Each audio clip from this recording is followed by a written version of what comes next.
When I first heard my parents say it, I couldn't believe my ears. We were all sitting at the dinner table, the smell of baked chicken and collard greens filling the air. My fork hovered over my plate, and I looked from my mom to my dad, hoping maybe I had misheard. But no, they were serious. You work while your sister enjoys. Don't like it? Leave. I smiled, not because I was happy. I smiled because crying in front of them wouldn't have helped. I swallowed hard, trying to steady my shaking hands. The words bounced in my head over and over. Leave? After all these years? After everything?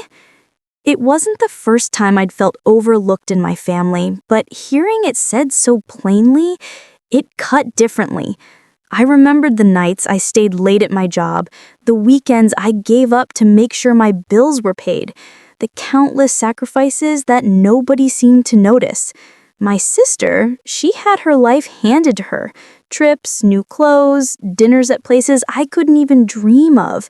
And now my parents were making it sound like my hard work was the problem. I pushed the food around my plate, staring at the worn wooden table. The clock ticked, loud in the quiet of our home. I didn't know what to say. My mind was spinning, trying to find the right words, something that wouldn't sound bitter or angry. But all I felt was small. I'll just finish my dinner, I murmured softly. My voice sounded foreign, like I was someone else watching my life happen from a distance. My parents didn't look up. My sister smiled, not even noticing the weight of the words that hung in the room. And in that moment, I realized this wasn't about the food or even about me. It was about them seeing me as less than, simply because I chose a path of responsibility over ease. I left the table that night with a tight knot in my chest. I went to my room, closed the door, and sat on the edge of my bed. I could hear the faint laughter from the living room, the clink of silverware, the muffled voices that didn't include me, and I thought about all the times I had been proud of my independence, my strength, my ability to handle life on my own. Did it even matter? Somewhere deep inside, a quiet voice whispered, "You are not wrong. You are not weak." But the doubt crept in, slow and steady, like a shadow stretching across the floor. I didn't cry yet. I just sat there, breathing, trying to make sense of how love could feel so heavy, how family could be both home and battlefield. That night, I made a promise to myself. No matter what happened at that table, no matter how my parents saw me or judged me, I would not lose myself. And maybe, just maybe, this was the start of something I had been too afraid to face before. Dim bedroom lighting, window rain patter, close up on a young black woman sitting quietly, the dinner table empty except for plates, soft piano music with slow, reflective strings. After that night at the dinner table, the house felt different. It wasn't that anything had changed physically. The same worn couch, the same pictures on the walls, the same smell of my mom's cooking, but the air felt heavier. I started noticing things I had always ignored before. The way my sister laughed without a care. The way my parents' eyes seemed to look right through me sometimes, like I was invisible. I grew up in a tight-knit family in the city. My mom worked as a nurse, my dad was a mechanic, and my sister, well, she seemed to float through life effortlessly. She was charming, always smiling, always the center of attention. And me? I was the quiet one. I worked hard, studied hard, and saved every penny I could. I had always thought that my parents appreciated it, but that dinner made me realize that maybe they only saw what they wanted to see. It wasn't easy being the responsible one. There were times I wanted to scream, times I wanted to throw it all away and just let life happen. But I stayed the course, believing that one day my efforts would matter. I reminded myself that I was building a life I could be proud of, a life that didn't depend on their approval. and yet the sting of their words lingered. Some nights I would sit by my window watching the city lights flicker and think about how different my life could have been if I had been born into more support, more understanding. I thought about the little victories I'd had, paying my own rent for the first time, getting my promotion, even learning to cook my own meals, and I felt proud. But then I remembered that dinner, and that pride felt muted. My parents weren't cruel people, I knew that. They loved us in their own way, but love doesn't always look like we expect.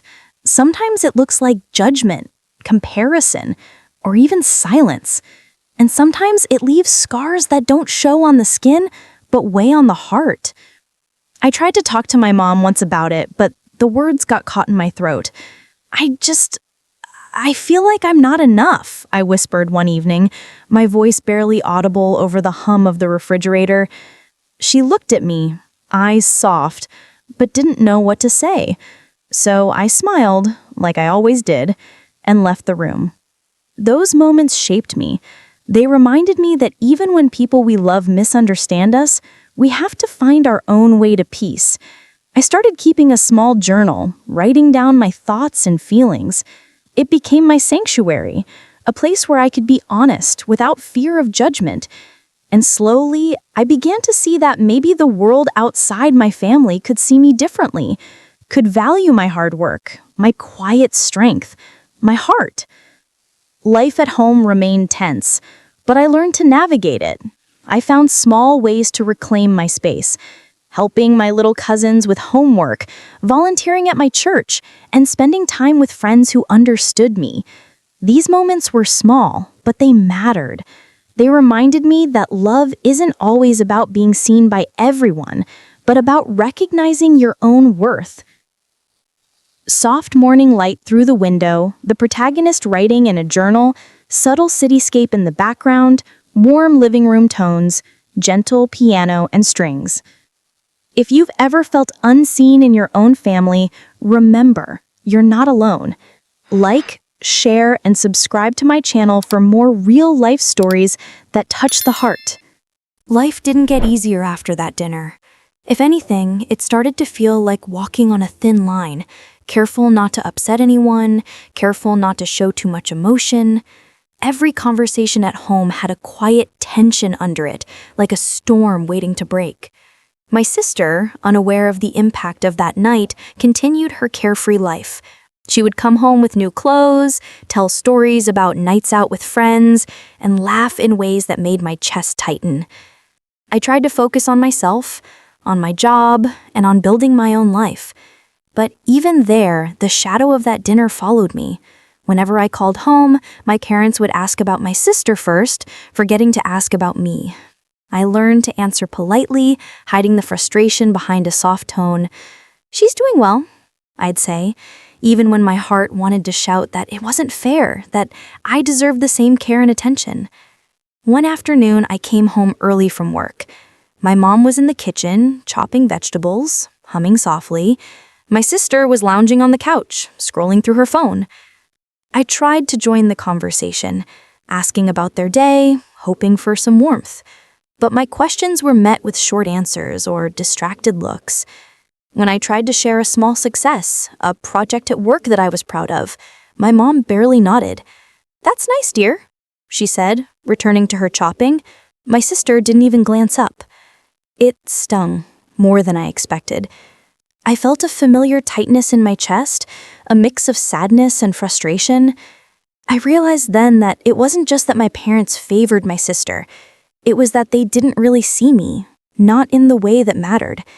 Every effort I made, every sacrifice, seemed invisible, and the unfairness of it began to weigh on me more heavily with each passing day. The tension grew, slowly but surely.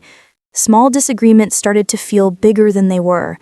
A misplaced comment at dinner, a casual laugh from my sister, a look of disapproval from my dad.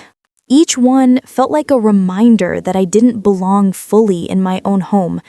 I began avoiding certain topics, certain rooms, even certain people, all in an effort to protect myself from hurt. I remember one evening, sitting on the back porch after a particularly long day at work. I held a cup of tea, the steam rising in the cool air, and let myself feel the sadness I had been holding in. Why does it feel like I'm invisible to the people I love the most? I whispered to the empty night. It was a question with no answer, but saying it out loud made it slightly easier to bear. That was when I started noticing the cracks in my family relationships more clearly, the small comments that cut deeper than anyone intended, the subtle comparisons, the quiet favoritism. I realized that this wasn't just about one dinner or one comment. It was a pattern, and it was slowly shaping my life. Soft evening light on the porch, protagonist holding a steaming cup of tea, muted living room in background with sister on couch, subtle piano with light strings to emphasize tension and sadness. It all came to a head one Saturday evening. I had spent the day at work, exhausted but proud because I had finally completed a project I'd been pouring my heart into for months. I walked into the house hoping for a quiet dinner, maybe a kind word or two. But instead, I found my sister and my parents laughing loudly over some trivial matter. Their laughter stopped when I entered, and then my mom said something that made my chest tighten. "You really should learn to enjoy life more. You work too hard. Your sister knows how to live." Her words, casual as they were, felt like a punch. I froze, gripping the edge of the counter to keep myself steady. I opened my mouth, wanting to explain, wanting to say that my hard work didn't make me less deserving of happiness, but the words caught in my throat.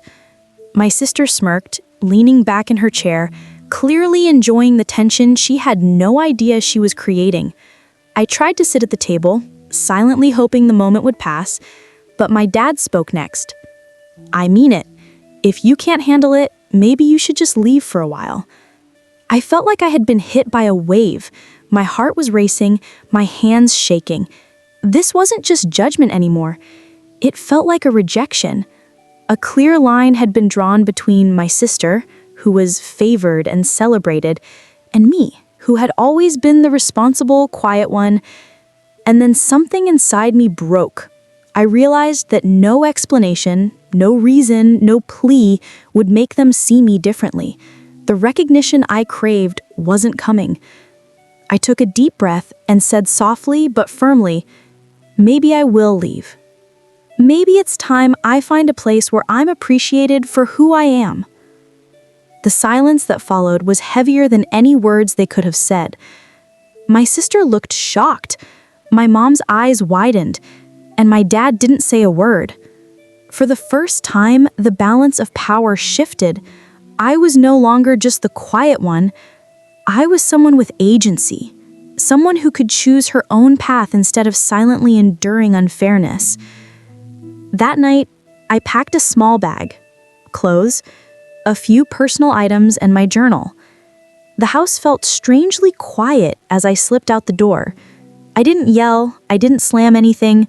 I just walked out, the weight of years of unacknowledged effort and quiet frustration pressing against me. And yet, amid the sadness, there was a small spark of relief.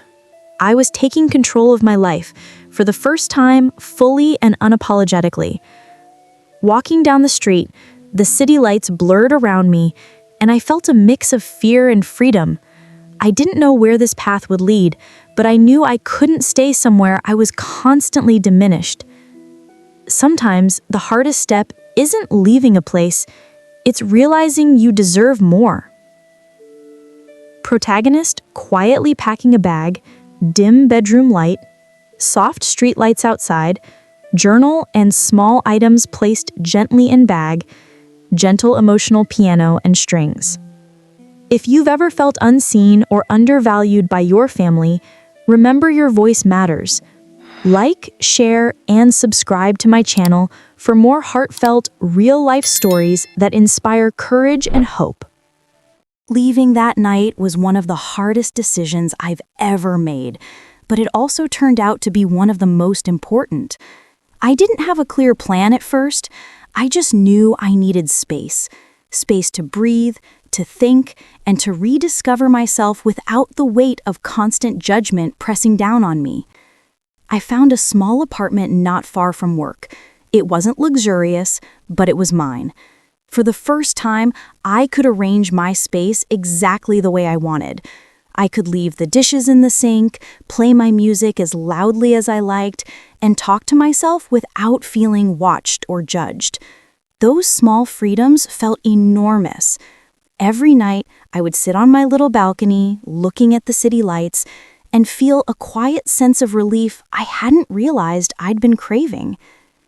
The first weeks were the hardest emotionally. I missed my family. I missed the familiar smells of home, the sound of my mom humming in the kitchen, even my sister's laugh, though I knew I needed distance from the comparisons and favoritism. But in those weeks, I began to realize something powerful. Being alone didn't mean being lonely. I had my own company, my own thoughts, my own heart, and for the first time, I could listen to it without interference. I started rebuilding small routines, cooking meals I actually wanted to eat, journaling every night, checking in with friends who truly supported me. I even started volunteering at a local community center, helping kids with homework and mentoring young women who reminded me of myself, ambitious, hardworking, sometimes unseen. Every smile I earned from them, every thank you I heard from them, reminded me that I could matter outside the walls of my family home. Months later, my parents reached out. They wanted to talk, to ask how I was doing, to explain themselves. I listened and I forgave, not because they were perfect, but because holding on to resentment would have kept me trapped in the past.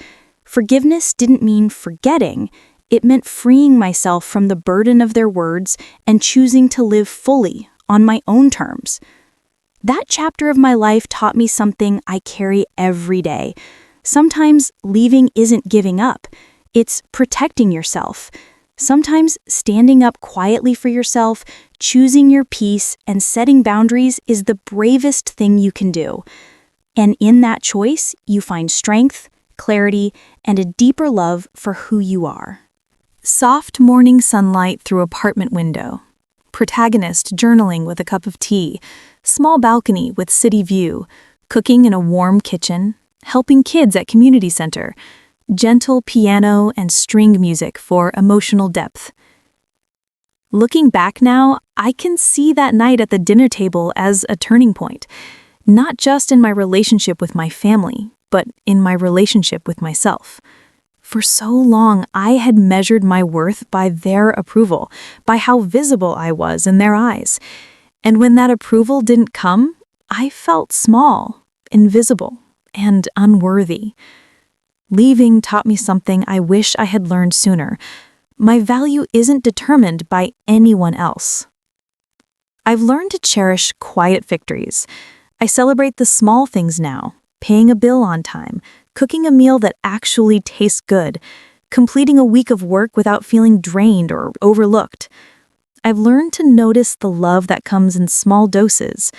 A friend checking in, a neighbor offering a smile, even my own reflection in the mirror reminding me that I am enough. There are days when I still feel the pull of old habits, the desire to seek validation from those who didn't see me.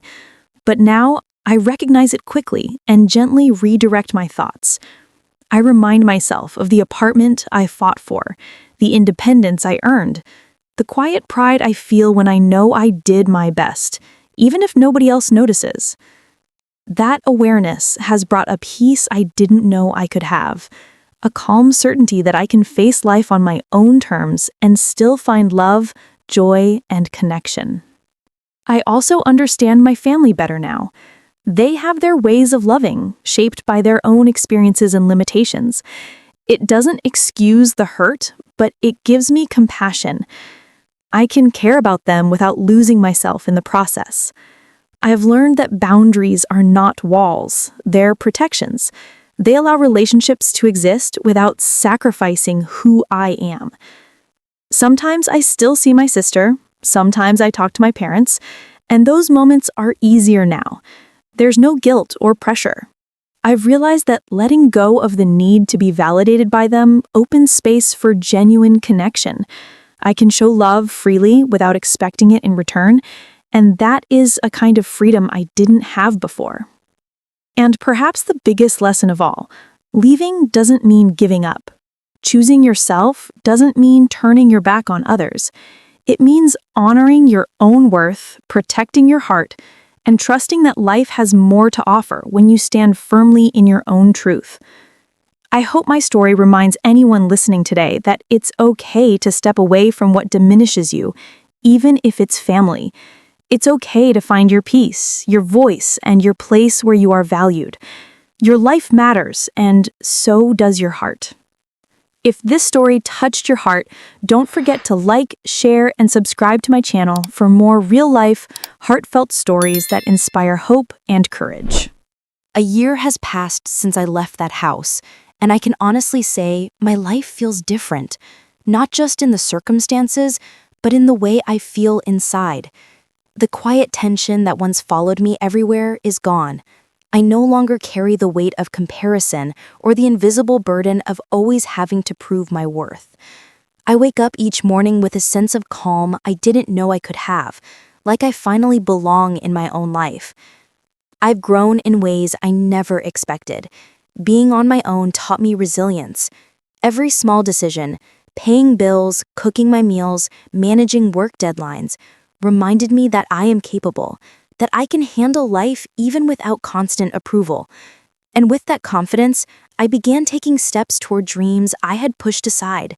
I enrolled in evening classes I'd always wanted to try, started exploring hobbies I had ignored, and even reached out to old friends I hadn't spoken to in years. Each small step felt like reclaiming a piece of myself I had lost over time. The loneliness I feared didn't last long. It was replaced with meaningful connections, friendships built on understanding, trust, and respect. People who appreciated me for who I am, my quiet strength, my empathy, my determination, not who I was expected to be. I realized that when you step into your own life fully, the right people naturally gravitate toward you. They don't demand that you change. They don't compare or belittle. They simply see you. I also started to reflect on my family in a different light. My parents and sisters still have their ways, and yes, there are moments when old patterns surface. But instead of letting them hurt me, I observe them with compassion and distance. I've learned that understanding doesn't mean excusing, and love doesn't always require closeness. Some relationships need boundaries to survive, and that's okay. Protecting your heart isn't selfish, it's necessary. There's a quiet joy in being able to create my own space, both physically and emotionally. I cook what I want, decorate my home in colors that make me happy, and even have a little garden on my balcony that blooms under my care. Each bloom, each little moment of peace, reminds me that I'm capable of nurturing not just plants, but my own life and happiness. Most importantly, I've learned to listen to myself, to trust my feelings, to honor my needs, and to recognize that I deserve love, respect, and peace. No explanations needed. That understanding has changed the way I approach everything: work, relationships, friendships, and even the quiet moments alone. I am no longer waiting for someone to validate me, because I validate myself every day. This chapter of my life is not just about leaving, it's about growing, about claiming the life I always deserved, and about finally feeling at home in my own skin. Looking back on everything, I realized that leaving my family home wasn't just about walking away from hurt, it was about walking toward myself. For so long, I had measured my worth by how others treated me, by how visible I was to them, by how much they approved of my choices. And in doing so, I lost sight of something essential. The only validation that truly matters is the one we give ourselves. I've come to understand that life is full of challenges, and sometimes the hardest battles are the quiet ones we fight within our own hearts. Feeling unseen, undervalued, or overlooked can weigh heavily on the soul. But the courage to step away from situations that diminish us, to create our own space, and to honor our own worth, that courage changes everything. It opens the door to freedom, peace, and self-respect. Since leaving, I've discovered joys I didn't know were possible. I cook meals for myself just because I enjoy them. I've learned to decorate my space in colors and patterns that bring me happiness. I spend time with friends who truly see me, who value my opinions, my dreams, my quiet strength. I've even started mentoring young women in my community, sharing my story so they too can understand the power of self-respect and resilience. Every smile I inspire, every word of encouragement I offer, reminds me that my life matters, that my choices matter. I still think about my family sometimes. I miss the warmth, the shared history, and even the moments of laughter we once had. But I don't let the past hold me hostage anymore. I've learned to love without losing myself, to care without compromising my peace.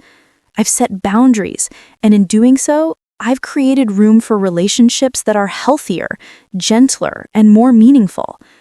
The truth I want to share with anyone listening today is simple.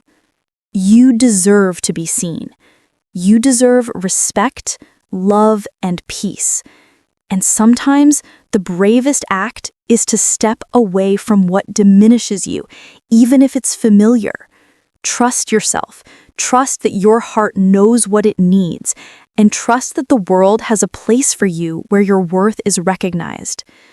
I've learned that happiness isn't about approval or comparison. It's about choosing yourself over and over in a world that might not always understand. It's about creating a life where your peace comes first and where love, joy, and self-respect grow naturally from within. And in that choice, I've found something I never expected: freedom, strength, and a quiet, lasting joy that no one can take away.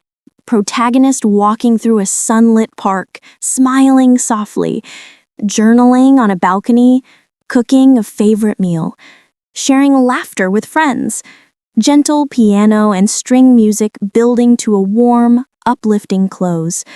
If this story inspired you, remember to like, share, and subscribe to my channel for more heartfelt, real-life stories that lift your heart and remind you of your worth.